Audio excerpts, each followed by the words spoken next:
Keine Ahnung, wo wir jetzt hingehen, aber das ist auf jeden Fall die komischste Teeparty in meinem Leben.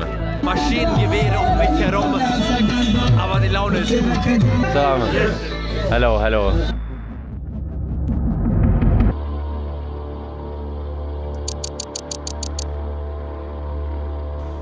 Es ist so kalt, ich glaube -3 Grad oder so.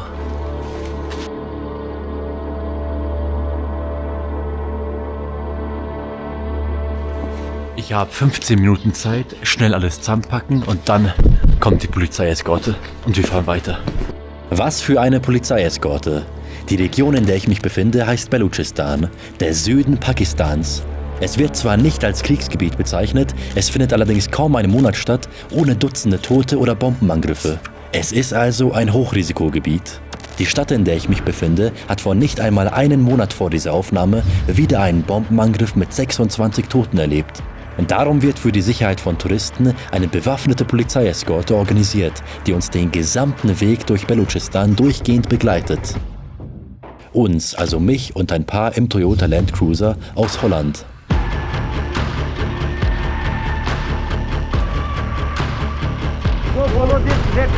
I follow this car.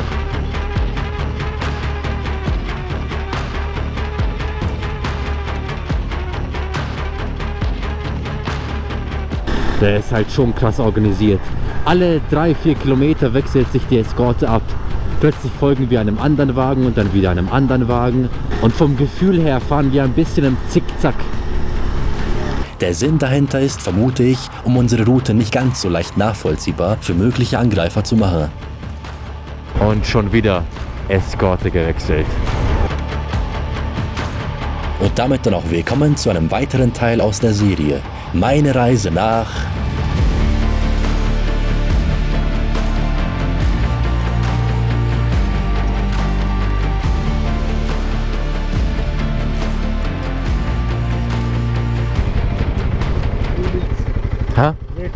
Wait, okay. Die Eskorte wird auf dem Weg außerhalb der Stadt weiterhin hin und wieder gewechselt. Wir sind aktuell im Gebirge, auf dem Weg nach Sukur. Dabei werden wir ordentlich Höhenmeter abbauen. Das heißt, ab jetzt wird's immer wärmer. Okay, eine Stunde später ist es, wie ich schon vermutet habe, schlagartig so viel wärmer geworden. Am liebsten würde ich jetzt die Handschuhe tauschen, die Jacke ausziehen. Es ist viel zu warm. Okay, und genau da, wo ich drüber spreche, habe ich auch die Möglichkeit. Jacke ausziehen und Eskorte wechseln. Es ist innerhalb einer Stunde locker 15 Grad wärmer geworden.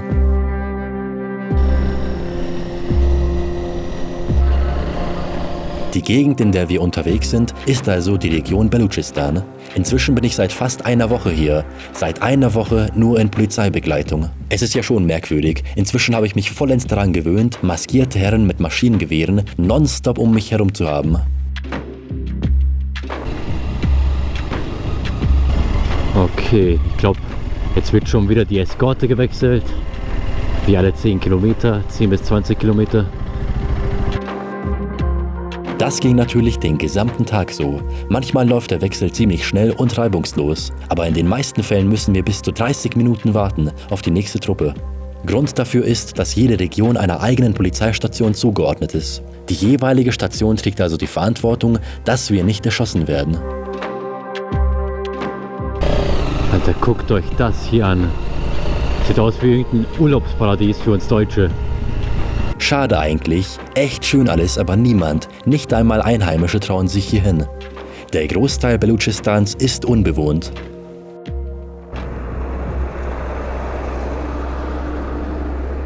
Inzwischen weiß ich halt echt nicht mehr, wie viele verschiedene Polizisten uns heute schon begleitet haben. Keine Ahnung. Ich habe aufgehört zu zählen. Teilweise geschieht der Wechsel alle 15 Kilometer. Man kommt nur sehr mühselig voran. Aber dies sollte die Endphase sein. Bald kommen wir nämlich in der Stadt Sukur an. Die hat aus dem Grund eine große Bedeutung, weil wir von dort aus frei sein sollen. Von dort aus ist es sicher, ihr könnt alleine fahren. So wurde es uns zumindest gesagt. Das erfreut mich, da ich endlich eigenständig Pakistan erforschen kann. Stehen bleiben kann, wo ich möchte, schlafen kann, wo ich möchte. Aber Spoiler, dazu wird es nicht kommen. sind immer noch ungefähr 150 Kilometer nach Sukkur oder Sukkur, so nennen die es hier in Pakistan.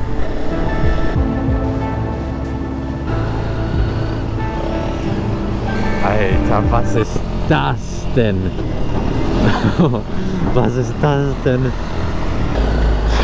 Fährt einfach ein Heißluftballon hier auf der Straße.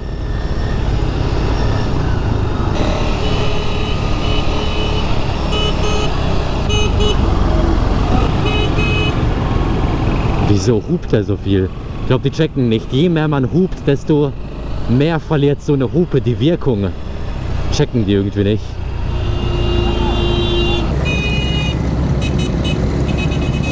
Ich darf mir nicht zumuten, über ihre Gewohnheiten zu urteilen. Und es ist schon wieder passiert. Ich bin wieder im Dunkeln unterwegs in Pakistan, obwohl ich das unbedingt vermeiden wollte. Wer die letzte Folge gesehen hat, weiß, wir haben aufgrund einer fast tödlichen Situation eine kleine Phobie gegen in Pakistan im Dunkeln fahren entwickelt. Darum bestehen wir darauf, irgendwo anzuhalten und die restlichen 100 Kilometer nach Sukkur erst morgen fortzusetzen. Da wir, also die Holländer und ich, nicht zelten dürfen, wurde uns aus Sorge etwas anderes vorgeschlagen. Okay, scheinbar sind wir angekommen, glaube ich. Wir übernachten mal wieder auf einer Polizeistation. Salam alaikum. Salam alaikum. What do you name? My name is Gregor. I can give you my passport. Greg, C-R-A-I-G. Greg. I don't even try. I give you my passport. G? Come on, no fun. Oh, wow. Huh? You have a room? Wow, okay. Like literally a room. Good. Wow. Yes. Die Station hatte anscheinend sogar ein gescheites Zimmer. Also heute nicht im Auto oder im Zelt pennen. If you want to gather with It's us, this room. then you will be to come to near. You want to sleep, that's your room. Okay, if you want, down, yes. Wir wurden eingeladen und fahren mit dem Polizeiwagen zu einem Junggesellenabschied. Nur für Männer, versteht sich. Die Abschiede sind in Pakistan, vor allem auf dem Land, ganz anders. Who marry? My policeman has son's marriage. Policeman. Policeman's son's marriage. Son's marriage. But we have no present for him. No problem? No problem. No We are the present. No problem. Okay. We are the present, I think. That's good. Ah, it's here. Here party? Yes. Okay. Aha. Also keine Ahnung, was hier passieren wird. Sprachbarriere ist vorhanden. Salam alaikum. Salam. Hello. Lot of hugs, lot of hugs. Congrats. Salam. Another hug. Noch eine Umarmung. Ich weiß nicht, wer du bist. Nice to meet you. Nice to meet you. I'm happy for you guys. Who are you? Who are you? You are fine. Right, another hug. Who is getting married? You are getting married. You are the guy, the lucky guy. Das hier ist der Glückliche. Ich weiß nicht, was hier gerade passiert, aber wir stehen gerade am Straßenrand. Neben uns ein Polizeiwagen und hier wird mit Musik getanzt. Eine etwas komische Situation hier am Straßenrand zu tanzen. Maschinengewehre um mich herum, aber die Laune ist gut. Das ist einer der merkwürdigsten Abschiedsfeiern, die ich je erlebt habe. Selbstverständlich steht uns auch an diesem Ort bewaffnete Security zur Seite. Natürlich findet die Feier ohne Drogen, vor allem ohne Alkohol statt. Abgesehen von den Zigaretten. Do Pakistani people drink alcohol in wedding? No. Good. You can have fun without alcohol. I like it. Only chai. Everyone. We in Europe don't really drink tea. In Pakistan, chai. Tomorrow next you will tour now. We go to India next. Next India. To India. Is India good or bad? Good or bad, India? Yes. Do you like India or not? Yes. We like You like India? Ah, okay. Thank you for dancing with us. I thank you guys. Don't thank me. Thank me. I thank you guys. Do you stay here? Or do you go? No. We come here for dance for a few minutes. Yes. Few minutes. Dance few minutes. After few minutes, we go to our home. Ah, okay. Mein Kumpel und ich wurden zu einem Tee im Haus eingeladen. Chalo, chai. Chai, cello. Let's go chai. Keine Ahnung, wo wir jetzt hingehen, aber das ist auf jeden Fall die komischste Teeparty in meinem Leben. Polizei auch auf dem Weg, darf nicht fehlen.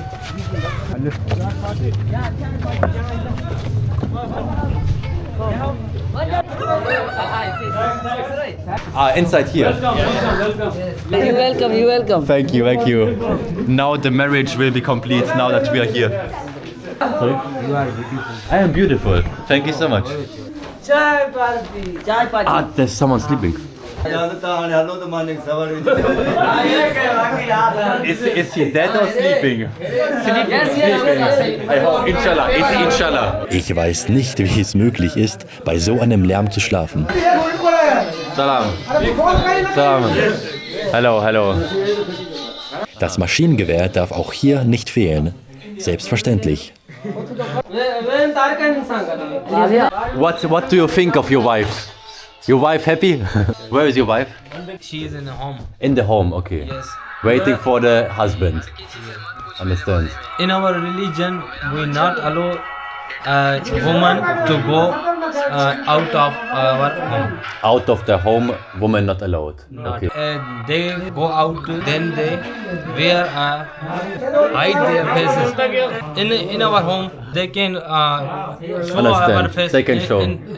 Us, yes. But if the woman is not married, she can show her face to men? No. Not. No.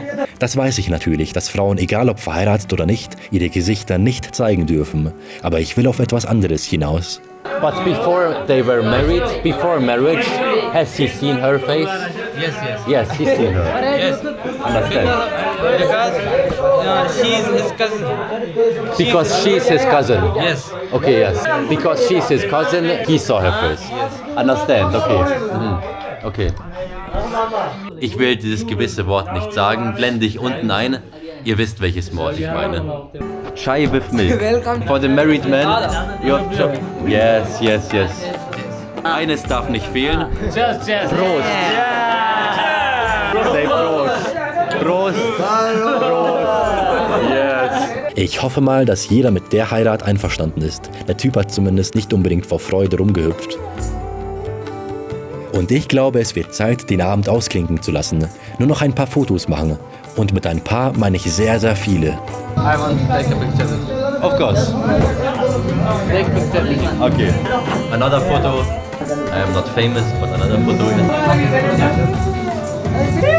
Yes. Another one. Okay. Don't touch my boobs.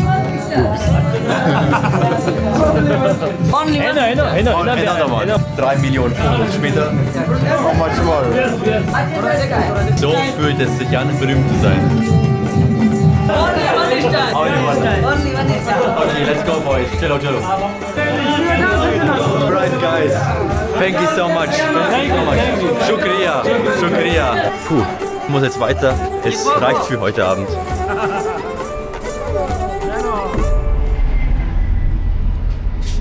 Your bike is still there? Inshallah. Your wife is there? Inshallah. Inshallah. No more tea. We go up. Chai. No more chai. Chai finished. Good night. Okay. Alright. Good night. Gute Nacht an euch auch. Ich bin völlig fertig. Energie ist. Wir hören uns morgen. Gute Nacht.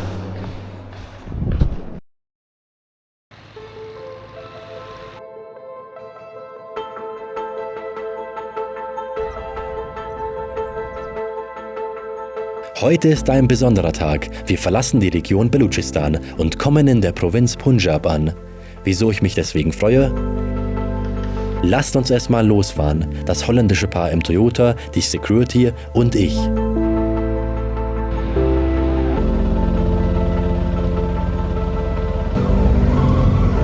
Guten Abend. Es sind nicht mehr viele Kilometer in die Stadt Sukur. Was wird dort passieren? Also, als allererstes eine sehr, sehr gute Nachricht. Ab Sukur haben wir keine Polizeieskorte mehr. Wir sind frei. Zweitens, wir suchen uns ein Restaurant, wo wir was essen. Mit uns meine ich mich und die beiden da vorne, die beiden Niederländer. Kann sein, dass ich noch in der Stadt bleibe, Videos schneide und sie weiterfahren. Wissen wir noch nicht.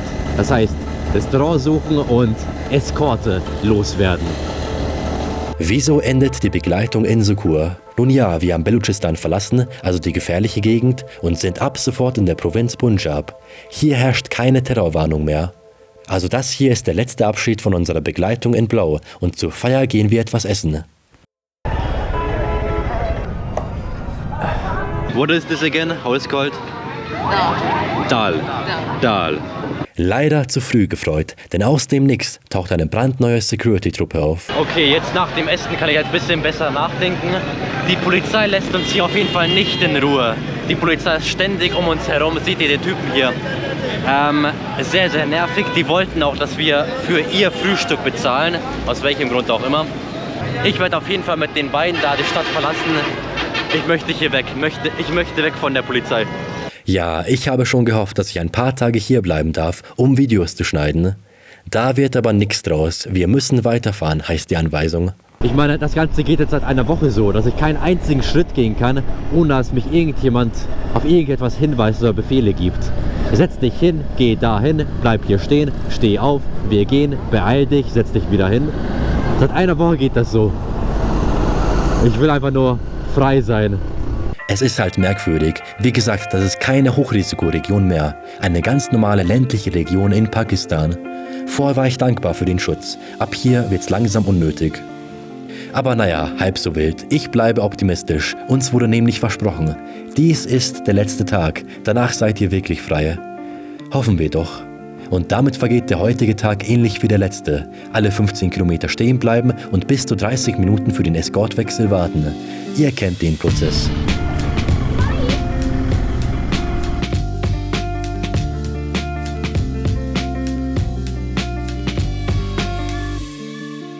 Weit kommt man dabei nicht und wir schlafen in jener Nacht mal wieder auf einer Polizeistation.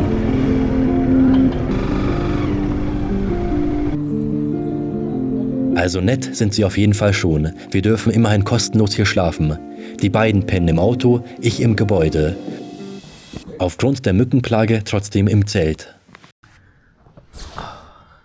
Gute Nacht. Leider wird das eine schlaflose Nacht.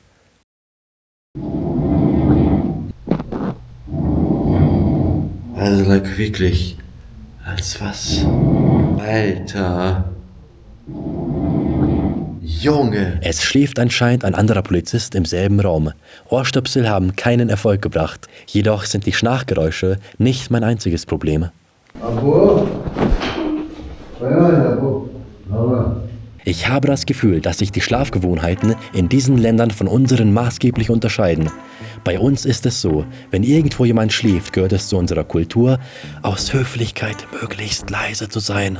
Hier allerdings laut lachen, die Tür zuknallen, ewig rumstehen und nach dem richtigen Schlüssel suchen und dabei auch noch in Ruhe telefonieren. Die Erde bebt bei diesem Schnarchen. Und das Krasse ist, die Trompete hier neben mir wacht ebenfalls jedes Mal auf, wenn hier Leute reinkommen. Unterhält sich mit denen und in dem Moment, wo die Leute den Raum hier verlassen, schläft er wieder ein. Also, das dauert nicht einmal 10 Sekunden und er schläft wieder. Er schafft es wirklich, auf Knopfdruck einzuschlafen. Also ich check nicht, ob das Problem an mir liegt oder an den Leuten.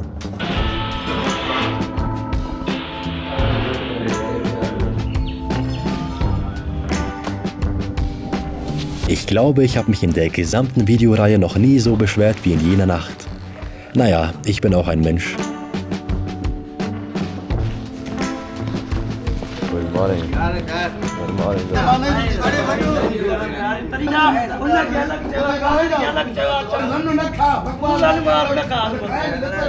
Ein sehr neugieriges und ein sehr, sehr lautes Volk.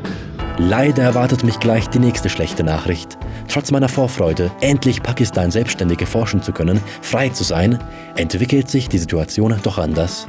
Ich verabschiede mich von meinen holländischen Freunden, da sie eine andere Route fahren und möchte anschließend selber losfahren.